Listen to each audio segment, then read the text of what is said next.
But when he talks about the Christians, he talks about them being a soft people. So one group was, obsessed with spirituality. And the others had knowledge, but their spirituality, their hearts were dead. This ummah is supposed to be in the middle. We're supposed to be a people of knowledge and of spirituality at the same time. Our hearts are supposed to stay alive while we're continuing to seek God. Both of these things are supposed to be there. We're this middle nation. This is the honor of Allah Azza wa Jalla named this ummah. And by the way, how do you maintain this balance between knowledge and action? Between becoming intellectual and becoming overly spiritual? How do you maintain that balance? That balance is the book of Allah Azza wa Jalla. In this book we ask Allah, guide us through and along this straight path. This book is the key. But more on that towards the end of this book, inshallah. First and foremost, Allah says, you have been honored to become the middle nation, so you can become witnesses against all people. You serve as witness against all people. What is this ummah made up? What is unique about this ummah? The knowledge it possesses and the actions that it takes because of that knowledge. And when we do those two things, then we have become witness for humanity. Allah Azza wa Jalla gives us a responsibility, we fulfill that responsibility, and when we do fulfill that responsibility, automatically we are serving as a witness to humanity. This is what Allah revealed. This is what Islam is really about. Now think about that. When we look at the behavior of Muslims, whether it's in the media, or it's in our local neighborhoods, or it's in the Muslim world, when we look at the behavior of Muslims, does that want you to, for an average person, does that attract them towards Islam, or does that pull them away from Islam? Think about that. Think about how far our action is from our knowledge. And how, because of us, Islam is being presented as something ugly. Islam is being presented as something fanatical, crazy. You would have to be insane to accept this fanatical religion. Why is that being said? Who's responsible for these kinds of claims? Why do these claims even carry any weight? You and I know these are wrong things to say. They have no basis. But what gives these words, these empty words, gain strength when the Muslim doesn't stand up and reflect the teachings of Islam? When we don't stand up, when we don't represent these teachings ourselves, then it's easy to say these words and for these words to actually carry weight. We as an ummah have not taken responsibility for who we're supposed to be. And that means each one of us. We don't point at anybody else across the Atlantic. We don't point at anybody else in the different communities or ethnicities. Look at our own homes. In our own homes. Are we not, we're learning things. We know things to be wrong. And yet we do them inside the confines of our own homes, within our own family. We break the laws of Allah Azza wa Jalla and disobey Him openly. We do. And then we expect that the rage of Allah will not come. This is on the one hand, we're supposed to be witnesses to humanity in two things. One is our knowledge, which means in our speech and in our action. What we say and what we do should be the same. And if it's not, Allah Azza wa Jalla complains, Ya ayyuhal ladhina amanu, lima taquluna ma la taf'alun. Those of you who claim to believe, why do you say things you don't do? What is this hypocrisy? This is on the one hand. But it gets even tougher on the other hand. Allah Azza wa Jalla says, وَيَكُونَ الرَّسُولُ عَلَيْكُمْ شَهِيدًا. And the messenger, sallallahu alayhi wa sallam, will become a witness against you. You know, at work we get this thing called, professional review, performance review. You go before management and they show you this is what you did, you came late these many days, you didn't finish this assignment on time. They're keeping track of what you did. And somebody's presenting your progress to the boss. On the day of judgment, the thing that's being presented is this ummah's report card is being taught. Who's presenting it? The Messenger of Allah, sallallahu alayhi wa sallam. My ummah did this, and you do this, you didn't do this. He's standing there being witness against the whole people. And this concept, because he loves us so much, sallallahu alayhi wa sallam, when he heard these ayat, he would be terrified. Then he has to stand as a witness against the whole ummah and tell Allah Azza wa Jalla what they did and what they didn't do.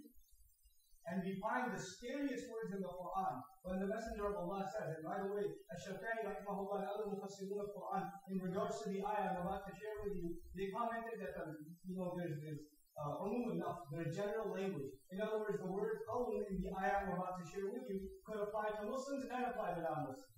The Messenger will say on that day, وَقَالَ الرَّسُولُ يَا رَبِّ إِنَّ قَوْمِ اتَّخَذُوا هَذَا الْقُرْآنَ مَهْجُورًا. The messenger will cry out on that day, sallallahu alayhi wa sallam, no doubt my nation, they took this Quran and abandoned it. They abandoned it. Now this could be he's complaining about the Quraysh who abandoned the Quran and didn't believe. But it could also be, according to many Mufassirun, the Ummah who accepts the book of Allah, and then after they accept, they don't care about it. After they accept this book, after they say La ilaha illallah, after they say Muhammadur Rasulullah sallallahu alayhi wa sallam, after that they don't care. Then he could be complaining on that day. Let's put that in perspective a little bit. The same messenger sallallahu alayhi wa sallam understand what kind of relationship he has with Allah. Understand what kind of relationship he sallallahu alayhi wa sallam has with Allah Azza wa Jalla. You know, in the Quran, Allah Azza wa Jalla calls different prophets by name. Ya Adam, uskun anta wa zawjuka al-jannah. Ya Dawood, inna ja'alnaka khalifatan fil ardh. Ya Yahya, khudh al-kitaba bi-quwwah.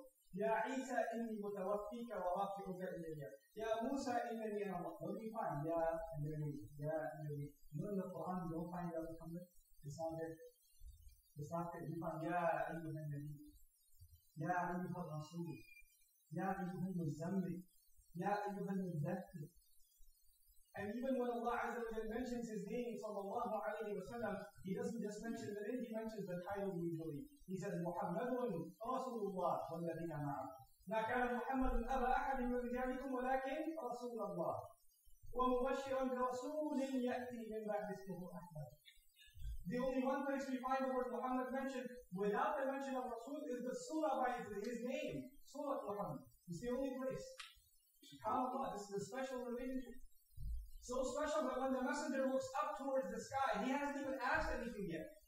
He didn't even ask. He didn't make salah for even nothing. He just looked to the sky with sad eyes. And Allah revealed the ayah, قَدْ نَرَى تَقَلُّبَ وَجْهِكَ فِي السَّمَاءِ فَلَنُوَلِّيَنَّكَ قِبْلَةً تَرْضَاهَا. We saw your face turning to the sky, so we're changing the qibla from Al-Aqsa to Al-Masjid Al-Haram, so it would make you content, so you would be happy. You know, this is a major event in world history, the qibla change. Billions upon billions of people will change the direction in which they pray. And Allah says the reason, you will be pleased. Sallallahu alayhi wa sallam. He's not someone you want to be on. You want him to be on your side. You want this man to be on your side on the day of judgment. The kind of relationship he has with Allah. And when you listen to this ayah, and this same man, sallallahu alayhi wa sallam, is complaining about his ummah, how do you think Allah will take that? Where do you think we stand when he has that trial lawyer stand against us? Sallallahu alayhi wa sallam. This is a serious matter. This is a very serious matter. And we all should be terrified of this responsibility. On the one hand, we are honored to be Muslim. On the other hand, we have been given an enormous task. An enormous task. And in regards to this task now, I want to share with you one more ayah, skipping in the same passage. This belongs to quite the middle of Surah Al-Baqarah. Allah Azza wa Jalla goes on to comment, إِنَّ الَّذِينَ يَكْتُمُونَ مَا أَنزَلْنَا مِنَ الْبَيِّنَاتِ وَالْهُدَى مِنْ بَعْدِ مَا بَيَّنَّاهُ لِلنَّاسِ فِي الْكِتَابِ. There is no doubt, those who hid the book, even after guidance in the book had come to them, after it had been clarified for the people.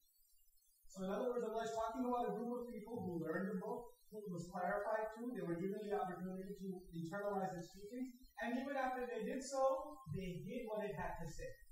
They hid it. What happens to these people? First of all, let me explain something.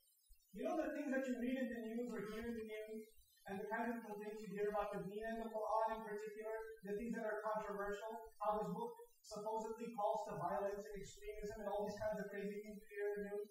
By the way, that is a result of us not clarifying this book. Don't expect them to read this book and find guidance. Because Allah says, يُضِلُّ بِهِ كَثِيرًا. يُضِلُّ بِهِ كَثِيرًا first, then وَيَهْدِي بِهِ كَثِيرًا. And then وَمَا يُضِلُّ بِهِ إِلَّا الْفَاسِقِينَ. When the Fasiqeen go to this book, what's going to happen? They're going to find Muhammad's guidance. That's Allah said that. Allah Himself said that. So who's supposed to get guidance from this book? The people who actually believe it to be guidance. Our job is to clarify this book, not to hide its teaching, not to shy away from them, not to think, oh, I don't know if we should talk about that or the other. We're supposed to give, if you present this book with its in all honesty, there is no controversy left. There is no controversy left. The problem is we ourselves don't understand this book, much less be able to present it.